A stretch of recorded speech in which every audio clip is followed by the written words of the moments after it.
Hi, Najla. Hi Nora, how are you? I'm okay. I actually got a few hours of sleep last night. I was so exhausted, I could not function at all. Um, how about you? How bad was it? And how are you doing now? Um, well, I'm doing okay. It's becoming a difficult question. I had like 2 hours of sleep in the beginning of the night, and then another 2 hours just now. So in between like 1:30 to 6, I think everybody was fully awake. Um, yeah, it wasn't a very good night, I would say. Um, but I guess it's worse elsewhere. It's worse, much worse in Rafah and in the north. It's unbelievable what's happening there. It's really unbelievable. Yeah, it Uh, is. Today is, I should say, today is Friday, July 11th. It's about quarter to 10 in the morning. And I did speak this morning with friends of mine in Rafah, and one of my friends said, she said, I can't stand it anymore. But I'm so worried when someone says something like that. What does yeah. that mean? Yeah, I mean, I'm not surprised because we're human beings. We have limited capacity and limited energy. What's happening in Rafah is, I mean, it has been, I mean, continuous earthquakes, as everybody is calling them. I mean, the type of bombing and the intensity of the bombing with like no break. It's just it goes on and on and on. Rafah is because of its location at the border and probably other things as well. It's really it's having so much pressure, and similarly the north. Um, just bombing, in addition to the houses, they're also bombing a lot and repeatedly lands, on near the border, and that's what's also adding to their regular, um, you know, airstrikes. So Uh, let me ask you a couple of questions if you don't mind. Actually, I have two questions. One is about why this is happening. Like, why would they bomb empty land? What do you think, or what do Palestinians in Gaza think is Israel's intention? And then I have a follow-up question about the Palestinian intention too, because we, as exhausting and scary and horrifying as this is, we also have to look forward to, what's next, how we're going to get out of this and not get into it again. So what do you think Israel is trying to do? Why would they bomb empty lands, and what's this whole thing about? I think when it comes to empty land, it's. I mean, what's really happening, I think, is that Israel is trying to kind of show that they have a very well understood list of targets, what they call them. And of them is the areas where they suspect that there are tunnels under them, or there are firing rockets from under them or from them. Uh, but again, and also the other thing is the houses. I mean, all the bombings to the houses and the threats that people get, the phone calls that people are getting in the north and in Rafah to evacuate and simply to leave, neighborhoods, not just a house or two. Now, this is also really, really scary that they simply want the empty, the areas near the borders. They want clear vision, and they simply want to destroy everything on the ground and under, if there's anything under. What we think is that it's being exaggerated first, and um, I don't think they really know what they're doing, because it just looks crazy. I mean, it's really crazy when you hit a house 3 times. I mean, what are you trying to do? I mean, why? I mean, why in the first place to hit the house, okay, of civilian? Well, But they're then going to say that that's the home of a Hamas leader and that rockets are being fired from it, right? they would say, I mean, no, when it comes to homes, it may not be rockets being fired from the house, but it's just because it belongs to the family of somebody who they suspect or who is a military, like a Hamas member. Then خلاص, he's on the list, and you have other factions as well who are active and who are on the list. But we are also not sure. I'm honestly not sure that everybody's being hit, because I'm hearing about people who are asked to evacuate and they have absolutely nothing to do with any faction, or any type of activity. So it's not that. I mean, Israel is using this as the excuse or the motive to do that. But in addition, there's a lot more going on. Besides somebody being active or being affiliated in any faction. And this is not stories, and I'm talking about real people, I know them. You really get confused. It is confusing, and I remember in the last one or two major attacks on Gaza, there was this narrative coming from Israel. Now, I'm not watching the narrative from Israel right now. Maybe they still say this, but they used to say that that the people of the Palestinians of Gaza should rise up against Hamas because the people are being oppressed by Hamas, and if they rose up against Hamas from the inside, then Israel would be able to do what it wants to do, which is to stop the violence, that they're forced into doing this because the Palestinian people in Gaza are allowing the land of Gaza to be used as a place from which to attack Israel. So this logic never made sense to me, because the more Israel drops bombs on Gaza, the more people come together. They aren't going to rise up against somebody who's being attacked just like them. That doesn't make any sense. But at least there was some weird, twisted logic to it. Now, this particular attack in these last few days, I really don't see the weird, twisted logic. I don't see any logic whatsoever. You're right. If they think that they're going to bomb all the individual militants and eliminate all of the infrastructure for resistance, it's ridiculous. You can't bomb people into submission. It's not going to work. Exactly. So you can't bomb people into submission. They just increase the hatred to the point where it's going to happen again, or am I missing something? No, you're absolutely correct, Nora.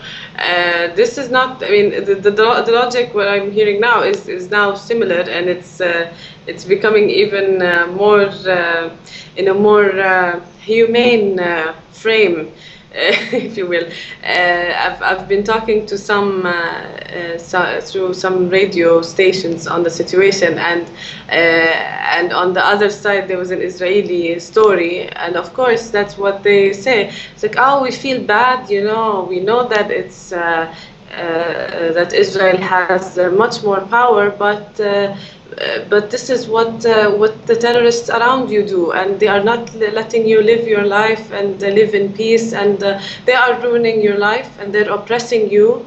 And of course, sometimes when they go into another discussion, they oppress women, they don't give rights to people, they create even things out of I don't know where about Hamas. And that they expect that we should rebel against them, and we should be happy that Israel is bombing actually our towns because Hamas is I mean, it is a very twisted logic. Even people who do criticize Hamas and they don't like Hamas, which is normal, which is true in everywhere. You have people. I mean, not everybody likes everybody, okay? But again, we are Palestinians. We are all being simply living an oppression that is by Israel. And this is what we are facing. And this is how Palestinians are reacting. And it is perfectly normal for people to react in all kinds of ways, given all the great amount of pressure that we're living. So it is twisted, and they're using it a lot these days to make it sound more humane, that they sympathize with us, that we're on the same side. But it's not. No, it doesn't work this way. And I don't think anybody who it seems it's difficult for many who don't see, who maybe don't experience similar experiences, of being oppressed for years or for generations, to really see this clearly. I'm having a hard time even seeing this with some people in the West, that they do see part of this logic. And this is what we really wish people that they can change how they look at things, that we're simply human beings, the same as everybody else. I mean, the moment we are treated equally as human beings, then you start a discussion, but don't, start from wherever you pick. Exactly. But one more issue, and if we talk too long, people aren't going to watch the video, and I really, really want them to hear what you're saying, and to see you, and to understand you're in Gaza City right now. You're under attack. Thank goodness you have. Generally, there's these few hours of calm right in the morning where we can talk. But I want to say that I don't see the logic on the other side either. Now, I'm not asking you to defend it, but maybe you can help me to explain it. It seems to me that Palestinians are not going to win this war militarily. Israel is too strong. So I'm not exactly sure that I understand the logic of sending rockets to Israel, unless the logic is to put the whole issue back on the front stage in the world's mind and in the global media. If that's the logic, I understand it. It's a very high price to pay. To say, we're not getting the attention that we need as victims of this ongoing occupation and siege. Therefore, we're going to provoke some kind of attack that's so horrible that people will have to see what real Israel really is. That's logical. I don't like that logic, but that's logical. Other than that, I really don't see the logic of sending rockets. The rockets are very, very weak. They're not bombs. People need to understand that. They do not do the same damage that Israeli bombs or missiles do. They're weak. They're very poorly targeted. They're not really able to hit their targets. And the vast majority of them are shot out of the sky by Israel's Iron Dome defense system anyway. They are causing fear and panic among the Israeli population, but that's not getting more sympathy for Gazans. It goes the other way, where people take that as proof that Palestinians are crazy and hate Jews and whatever. So I don't see the logic on that side either. I don't know what the way out is, but do you have any insight about that? That's, of course, that's the complicated question. But what I think is that when people are suffering continuous and increasing, over the years and generation, increasing oppression, and I hope whoever is listening really can learn a bit about the little things and the big things that we're facing, that we live every day.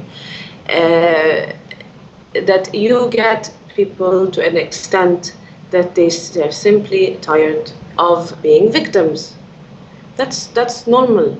Yeah, you can't expect us to stay as victims forever, especially in a very unfair world that is not really looking at us equally the same as looking at the Israelis.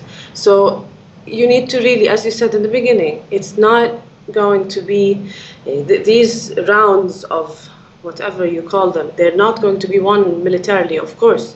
And you're talking about Israel, not just a strong power, a very strong one, very sophisticated, as we all know.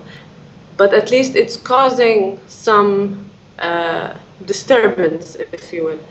Yeah, to really show that there are people here and they have something to say. And unfortunately, I think, knowing very little of history, is that the minute people, you really need to get to this point that when things don't look good, when things are violent and bad and we don't like it and everything, we will not get sympathy from anybody if we stay as victims as well. It's a very hard balance to play. But I think we need to show that we are also strong and we want to have our say. Because really, I mean, we had it, you know. Yeah, and I agree with that. And I would like, and I hope, and I wish, and I'd like to work on Palestinians being strong and claiming that strong, proactive, strategic voice, but not necessarily militarily. Whether or not, however one believes about violence or nonviolence from a philosophical point of view or from a religious point of view, strictly from a practical point of view, you know what I'm saying? Yes. Palestinians have a legal and moral credibility, you know, and we need to advance that more. Yes, but Nora, see, there are so many paths, okay, to this, and or so many angles. You have Israelis using the media, you know, the campaigning, propaganda, whatever. They're using the military. They're using intelligence. They're using psychological war. They're using different methods, and Palestinians, unfortunately, they're extremely weak and divided. And you know the whole list. I don't have to describe it. In a way, there are some humble attempts to do things like BDS, things like violent or military reaction to things, you know, advocacy, lobbying, all these things. So it's very humble, but at least you can't just pick one and not do the other. Especially in a context like this. Maybe in other contexts it would work differently, maybe. But you're talking about in Gaza, for example. Gaza is occupied at the end of the day. That's what people tend to forget. Israel controls everything that comes in, that goes out. They are all around the strip with their tanks, with their towers, monitoring, shooting. Daily, you have daily violations, daily attacks on people. Not just now, but for months daily, and for years. Before, exactly, for years. You have, I don't want to go to the list of things. You have the sea, the people every day they get shot in the sea. Near the borders, they don't have access to their land. They don't have access, they cannot export anything. They cannot manufacture anything. They cannot, the whole economic uncertainty, the whole control of people's livelihoods, of people's travel, of everything. It gets into every single detail of our lives. So they're not physically in. We don't have Israelis in the town, but everything else depends really on this control of them. So you will have a reaction from that. That's what I think. Yeah, people are people, so they're gonna make effort to grab and achieve their rights in any way and to express themselves. And that's a really good place to, I think, probably to stop, because people won't watch for too long. But sure. I'm really glad you said that, because my closing remark would really be about the importance of the unity between Fatah and Hamas, and that the unity government, the agreement finally for Fatah and Hamas to work together, seems to have been a trigger point for everything that has happened in this last several weeks. Because really the only way that any, let's say, quote, extremists, I hate those words because the media uses them wrongly, but the only way for them to decrease in power is for them to be enfranchised and included in nonviolent democratic processes. People need to have political parties with a wide range of points of view. They have to be able to speak openly in debates on the media, etc. And when they do that, their extremist power becomes less. They don't need to act out in violence because they can, write articles and op-eds in the newspaper. But when you prevent people from expressing themselves through nonviolent means, what are they going to do?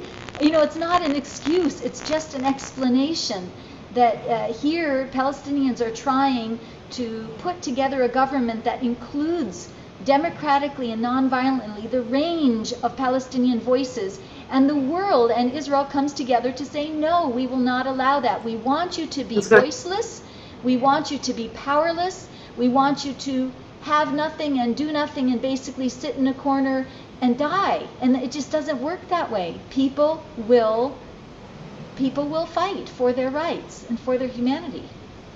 Exactly, Nora. No, I fully agree. You're absolutely right. Well, it's wonderful in a sad way talking to you. Again, I'm so exhausted. I know you're so exhausted. I didn't even get out of my pajamas today to talk to you, but I hope I can talk to you again tomorrow. And then as there are developments, which there sadly will be, as the day goes on, please keep us posted on Facebook and Twitter. And for people in the United States or Europe who have questions, I hope they'll contact you directly. For your point of view, not speaking on behalf of anybody but your own self, you have beautiful insight and beautiful way of giving it to us, so thanks. Thank you so much, Nora. Thanks, really. Okay, take care today. You too. Thanks. Bye.